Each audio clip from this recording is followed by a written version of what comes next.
I always wanted to do a blog, and now that coronavirus has me trapped indoors and all of my grading and my schoolwork and everything is up to date. I'm a teacher, high school teacher in Georgia. I teach welding. My background is in industrial engineering, particularly in drafting and design, AutoCAD. But I've been teaching welding now for the last 8 years, and it is the greatest job in the world. So we're trying to teach welding online. It's pretty crazy. But I wanted to do a blog. I always wanted to because I wouldn't call myself religious. I was born Catholic. I was born in less than 20 some days. My parents had me baptized. I think they knew. Get this one baptized quick. He's the spawn of Satan. Yeah.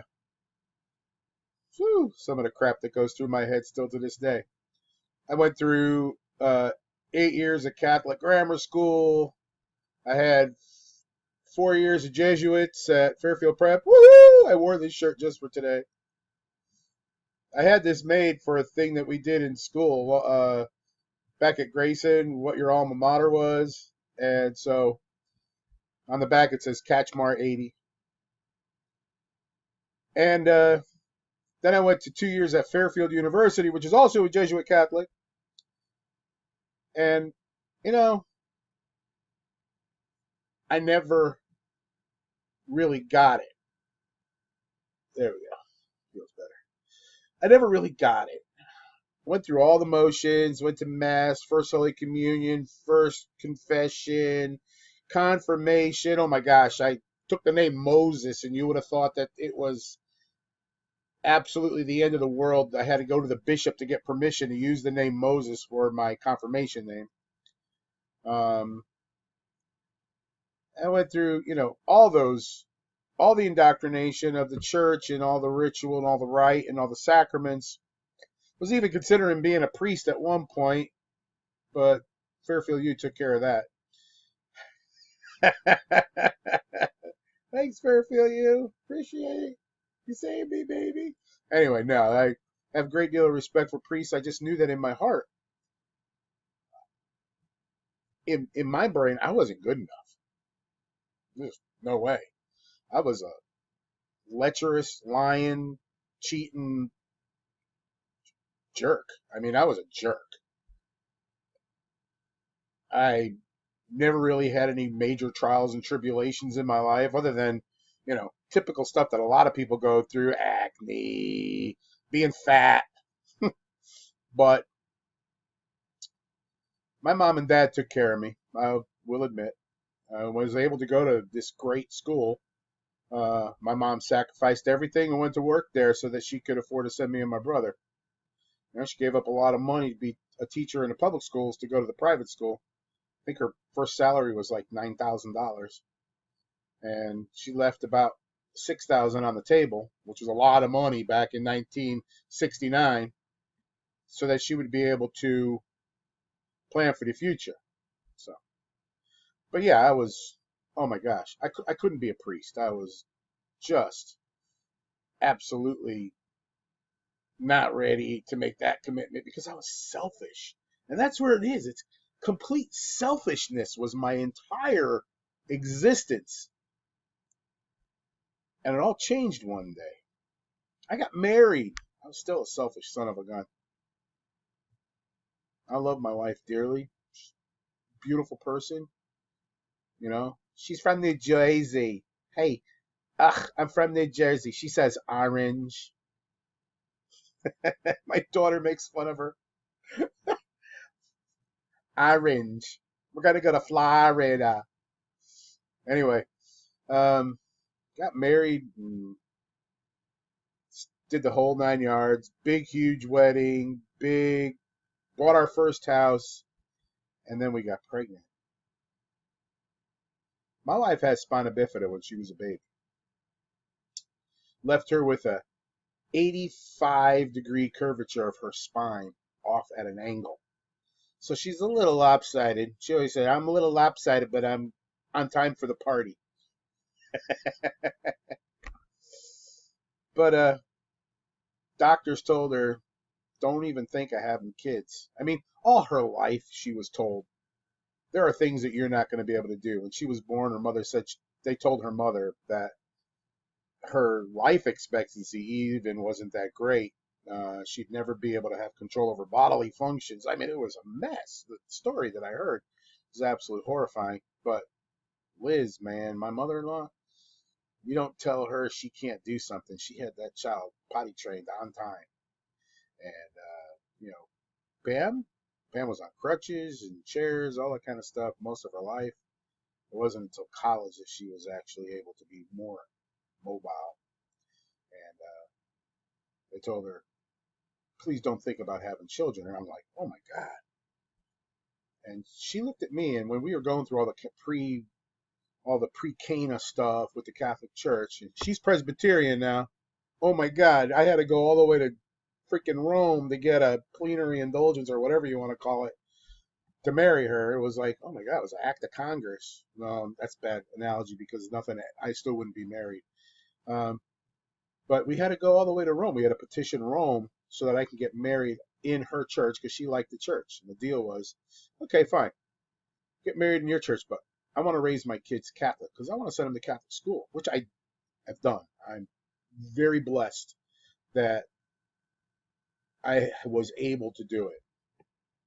So we went through all the pre-Cana with the Catholic Church. That was the requirement. And we also went through the pre-marriage stuff with her church, the Presbyterian Church. And she decided that, the discussion came up rather that, what about kids? And, she's like, I'm confident I can do it. I'm confident I can do it. So, we went through, we got married, everything else. And then we were starting to plan the family, it was like, hold on, let's go see this doctor first. And doctor said, I don't know. But they said at 3 months, you might have to make a decision whether or not you were going to keep the child and save your own life. And I'm thinking to myself, you mean like the big A? Abortion? Oh my God, that ain't happening. Totally, I'm Catholic, for God's sake. God Almighty, it's part of me that we don't do that. I mean, I told the doctor, I said, I don't care if my kid is a squid, it's mine, and I'm going to raise it because it's a gift from God. So we got married, we did the whole 9 yards, we got pregnant, and it was 3 months to the day that I think we conceived. I forget. I can't remember that part. I'd like to remember, but no, seriously, it was like almost 3 months exactly to the day. And Pam came home from work, and bam, she was on the couch. She was on the couch. She was in excruciating pain. Her back, her legs were numb. She couldn't walk. I mean, she was on the couch. The doctor said, don't move, don't do nothing. You're not going to work for the whole next week. You take care of yourself. And the pain wouldn't subside. The pain wouldn't subside. And it just got worse and worse. And I'm freaking out. I'm freaking out saying, oh my God, Lord, you're going to make me make this decision. Freaking out. In the back of my head thinking, all my life I learned about, pro-life movements and everything else. I was very vocal about it, and now it's on me. I mean, literally, like Abraham was told to kill his son. I mean, I was freaking out. Pam was freaking out. So we didn't say anything to anybody. We just waited and waited. At the end of the first week, it wasn't getting any better. So I had to call my mom. My mom, Used to call her Pope Betty. God rest her soul. She's in her greater glory right now. Um, she was always been very important in my life as a spiritual guidance. I'm not going to say I followed everything she told me to do. I did go to a Catholic college for 2 years and majored in alcoholism. Um, and there's a lot of things that I did that I don't remember. Uh, the funniest was this day me and a buddy of mine were drinking vodka in the dorm and got in his car. Yeah, this is 1981 before DUI and all that was that really a big, huge, there wasn't mad. There was just crap you did. I mean, it was just like, ugh.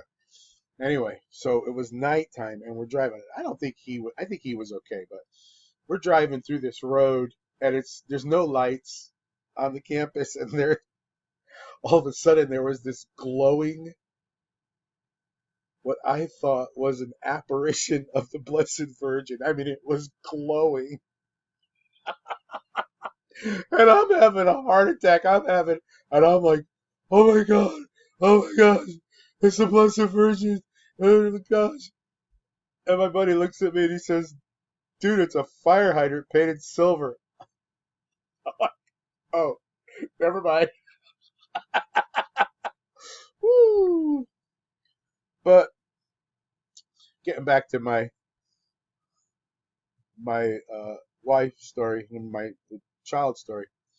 So here it was, it was possible that we would have to end it. I had called my mom and I told my mom, I said, well, this is what the situation is. She's on the phone in Connecticut and I was living in Georgia and she said, I want you right now to stop what you are thinking. Pam and you were married on the feast of Saint Anne. And Saint Anne is the mother of the Immaculate Conception.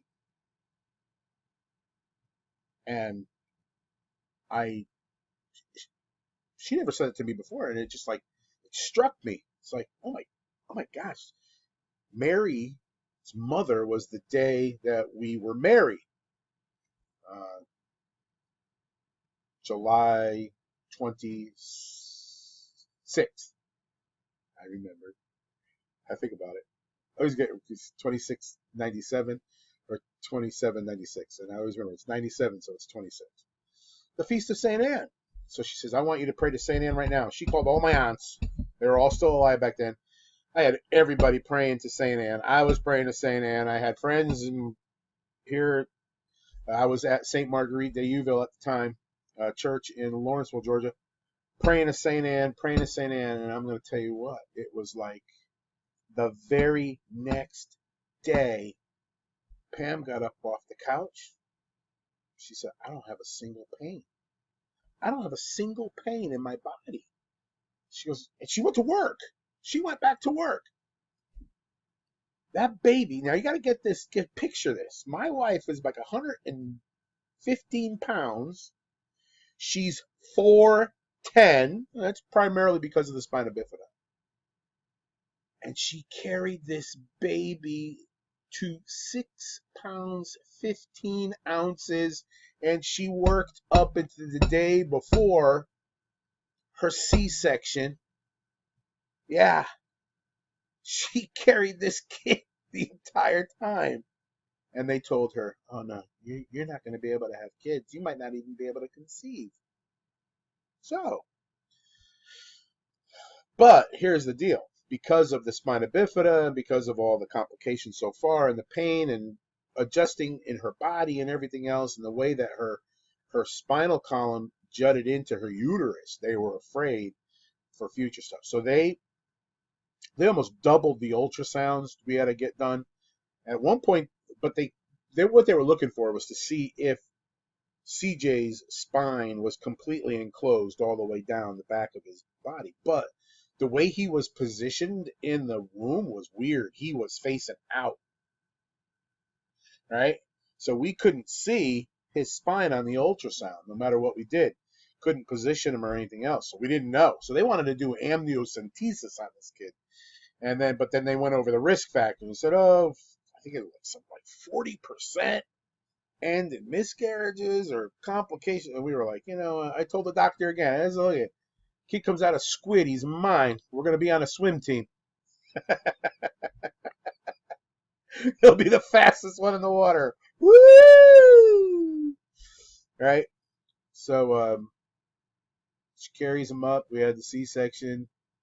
The doctor let me in the operating room, which is against Georgia state law. Told the nurse, go put a dang gown on him, get him in here. He's a high school teacher. He could take it. So I was much fitter than I am now. I was, about 205 pounds, or 235 pounds, and I was about 12% body fat. I mean, I had 34 little skinny boy waist and big, huge shoulders. Because I used to lift every day. I'm going to tell you, I was a jerk. I was a total self-consumed narcissist. I saw that baby come out of that incision. And the doctor reached in, pulled him out, flipped him over, went right down his spine like that with her two fingers, all the way to the top of his butt, spread his butt cheeks, make sure everything was okay. She flipped him back over. She looked at me and she said, he's perfect. I gotta tell you, to this day, I can remember her saying that baby was perfect. They were cleaning him up, and the nurse in the operating room was the parent of one of my students at the high school down the street. And she looked at me and she said, Coach K, I've been doing this for 25 years. She goes, I have never seen a newborn this perfect. He doesn't have a blemish on him. And so I said, I think it's the folic acid. She said, did she take folic acid for the spina bifida? I said, yeah. Now, spina bifida is hereditary, but evidently you can completely wipe it out of the pregnancy if the mother takes a high dosage of folic acid. I think it was like 800 mcgs of folic acid she had to take a day. I think she still takes the folic acid. Like, honey bunch, you ain't getting pregnant. I'm sorry. Wishful thinking. I hope not anyway. I'm almost 60. I do not want to go through diapers again. But yeah, he was perfect, you know. And I mean, I'm instantly love. She's out. Phew, general anesthesia. She's out. I got to hold him, cut the umbilical cord. Again, narcissist, spoiled, SOB. She did all the work. I reaped all the benefits because I got to hold him. And oh my God, watch him get his first bath and cleaned up in the incubator. Give him a feeding. I mean, because she was out, and they were like, she's going to be out for a while she comes to, and uh, instantly fell in love with this little baby. So Pam comes to. We're in the hospital. Visitors coming in. Everything else. Her mom came in. Grandma Liz. Her and I are having a crying fest because we can't believe how beautiful this little boy is. And Pam said, oh, I need something from the house. I need some things for the house because she's going to stay overnight in the hospital. Obviously, she had cesarean section, general anesthesia. So I ran to the house, and on my way home, I stopped at church just because I wanted to light a candle. In the meantime, I called my mom and everybody else, told her everything was perfect, everybody's rejoicing. So actually, my mom's the one that says, you need to stop at church and light a candle and say thank you. So I did. On my way back, I stopped at St. Marguerite. If you ever been to our church, St. Marguerite at the time, and now I go to St. John Newman, but St. Marguerite has this crucifix that hangs above the altar, that hangs down. It's this big, ominous crucifix. I mean, it's huge. And it's suspended from these cables from the ceiling. And I went into the back pew. I was the only one in the church, I think. And I sat there, And I knelt down and I looked up at the crucifix and I got it. Look, it gives me goosebumps to this day. I got it. John 3:16 just came and hit me in the back of the head like a freaking 2x4. For so God so loved the world that he sent his only begotten son.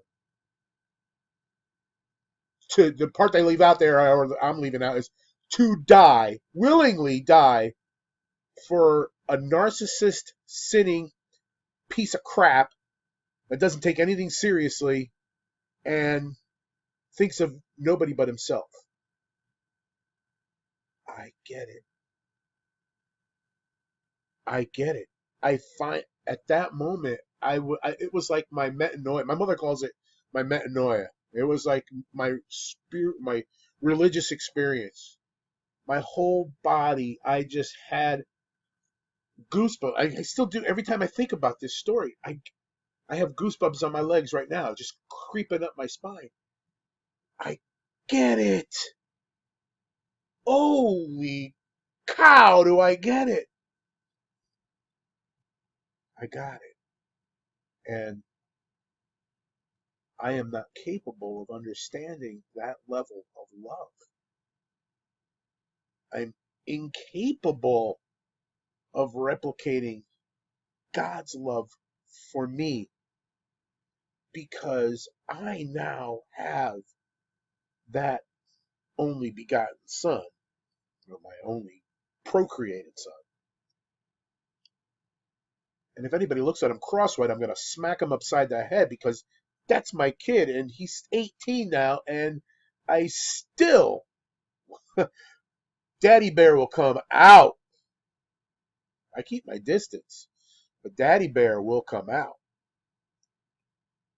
You're going to send your only son,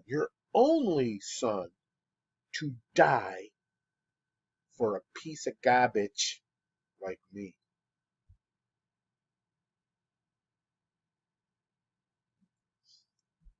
It was like all these thoughts going through my head. How infinite is the love of God? That's something I'm incapable of. And he's entrusted this soul to me, this perfect little kid, this beautiful soul who has grown into an even more beautiful young adult. He sent him to me for a reason. Maybe he sent him to Pam, and I was just along for the ride, but I took my job seriously because when I die, I got one thing I want God to say when I finally meet him. If I meet him. Servant, job well done. I got it. It made sense. I finally, for the first time, I was 38 years old, 39 years old, because my birthday was the 5th. He was born the 8th of November. Uh, I understand my humanity. I understand what it meant to be limited in my humanity. And I had a fuller understanding of God and God's love. Yeah. True story. That was my awakening. I'm now woke, baby. Woo!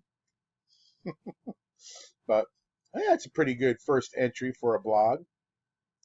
What I'd like to do with these is I'm just going to talk about my experiences. And maybe young people will get something out of it. Maybe anybody get anything out of it. That's cool. Send me your feedback. Subscribe to my page. This is my first entry, and we will sign off now. Thanks, peace, and remember, ad majorem Dei gloriam. All things to the greater glory of God. That's got to be the perspective.